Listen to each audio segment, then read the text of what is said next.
আলহামদুলিল্লাহ আলহামদুলিল্লাহি রাব্বিল আলামিন আসসালাতু ওয়াসসালামু আলা সাইয়্যিদিল মুরসালিন ওয়া আলা আলিহি ওয়া আসহাবিহি আজমাইন। সম্মানিত শ্রোতা মণ্ডলী, আসসালামু আলাইকুম ওয়া রাহমাতুল্লাহি ওয়া বারাকাতুহু। আজকে আমাদের আলোচনার মূল টপিকটি হইল এই যে সূরাতুল ইখলাস কোরআন শরীফের অত্যন্ত গুরুত্বপূর্ণ একটি সূরা। সূরাটা যদিও ছোট্ট সূরা, মাত্র 4টি আয়াত, কিন্তু এর মহত্ব, এর মর্যাদা, এর ফজিলত অপরিসীম।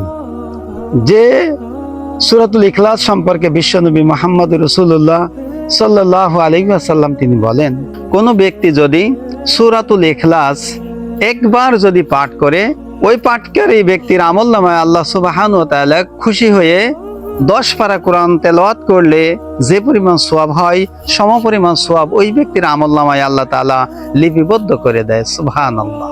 আল্লাহর নবী আরও তিনি বলেন যে কোনো ব্যক্তি যদি সূরাতুল ইখলাস 3 বার যদি পাঠ করে, আল্লাহ রাব্বুল আলামিন খুশি হয়ে 30 পারা কোরআন তেলাওয়াত করলে, অর্থাৎ গোটা কোরআন শরীফ তেলাওয়াত করলে যে পরিমাণ সওয়াব হয়, সমপরিমাণ সওয়াব আল্লাহ তাআলা ওই ব্যক্তির আমলনামায় লিপিবদ্ধ করে। সুবহানাল্লাহ। তাহলে দেখেন যে সূরাতুল ইখলাসের মর্যাদা অপরিসীম। কেননা আল্লাহর রাসূল সাল্লাল্লাহু আলাইহি ওয়াসাল্লাম তিনি বলেন যে কোনো ব্যক্তি যদি কোরআন তেলাওয়াত যদি করে, তার তেলাওয়াতকৃত প্রতিটি হরফের বিনিময়ে আল্লাহ সুবহানাহু ওয়া তাআলা 10টি করে নেকি লিপিবদ্ধ করে। আর কোনো ব্যক্তি যদি কোরআন সহি করে তেলাওয়াত করতে পারে না বা দ্রুত তেলাওয়াত করতে পারে না, কষ্ট করে কুইতে কুইতে তেলাওয়াত করে, আল্লাহ তাআলা ওই ব্যক্তির আমলনামায় প্রতিটি হরফের বিনিময়ে 10টা করে নেকি লিপিবদ্ধ করে। সুবহানাল্লাহ। তাহলে সূরাতুল ইখলাস কোনো ব্যক্তি যদি 3 বার যদি পাঠ করে, 30 পারা কোরআন খতম করলে যে পরিমাণ সওয়াব, সমপরিমাণ সওয়াব আল্লাহ তাআলা ওই ব্যক্তির আমলনামায় লিপিবদ্ধ করে দেন। সুবহানাল্লাহ।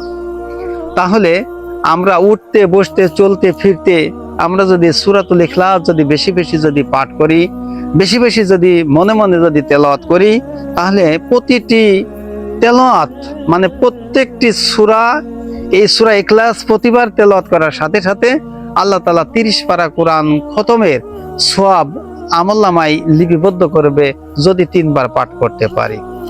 এক সাহাবী তিনি ইমামতি করতেন এবং প্রতি রাকাতে তিনি সূরাতুল ইখলাস তিনি পাঠ করতেন। ওই ইমামের বিরুদ্ধে অভিযোগ দায়ের করলেন বিশ্বনবী মুহাম্মদ সাল্লাল্লাহু আলাইহি ওয়াসাল্লামের কাছে। আল্লাহর নবী ইমাম সাহেবকে ডাকলেন এবং বললেন যে তুমি সূরাতুল ইখলাস এশা এবং মাগরিব এবং ফজরে প্রত্যেক নামাজেই তুমি সূরা ইখলাস তুমি কেন পাঠ করো? ওই সাহাবী বললেন, ইয়া রাসূলুল্লাহ, আমি এই সূরাতুল ইখলাসকে আমি অত্যন্ত মহব্বত করি, ভালোবাসি। এই জন্যই যে সূরাতুল ইখলাসের ভিতর আল্লাহ সুবহানাহু ওয়া তাআলার মর্যাদা, তার একাত্মবাদের কথা, তার মহত্বের কথা এই সূরার ভিতর আল্লাহ তাআলা স্পষ্ট ভাষায় তিনি তুলে ধরেছেন। তাই আমি সূরাতুল ইখলাস আমি বেশি বেশি করে পাঠ করতে ভালোবাসি, মহব্বত করি এবং এই সূরাকে আমি নামাজের ভিতরে আমি বেশি বেশি পাঠ করতে আমি খুবই মহব্বত করি এবং ভালোবাসি। আল্লাহর নবী বললেন যে ঠিক আছে, তাহলে তুমি এই সূরা ইখলাস তেলাওয়াত তুমি বাদ দেবে না। এই সূরাতুল ইখলাসকে তুমি যেমন মহব্বত করো, ভালোবাসো, স্বয়ং আল্লাহ তাআলাও তোমাকে অনুরূপভাবে ভালোবাসে। সুবহানাল্লাহ। তাই আসুন আমরা সূরাতুল ইখলাস আমরা বেশি বেশি করে পাঠ করব এবং আমরা নামাজে বেশি বেশি এই সূরাতুল ইখলাসটি পাঠ করার জন্য আমরা কাজ করব, আমল করব। আল্লাহ তাআলা আমাদের সকলকে তৌফিক দান করুক। আমিন। আসসালামু আলাইকুম ওয়া রাহমাতুল্লাহি ওয়া বারাকাতুহু।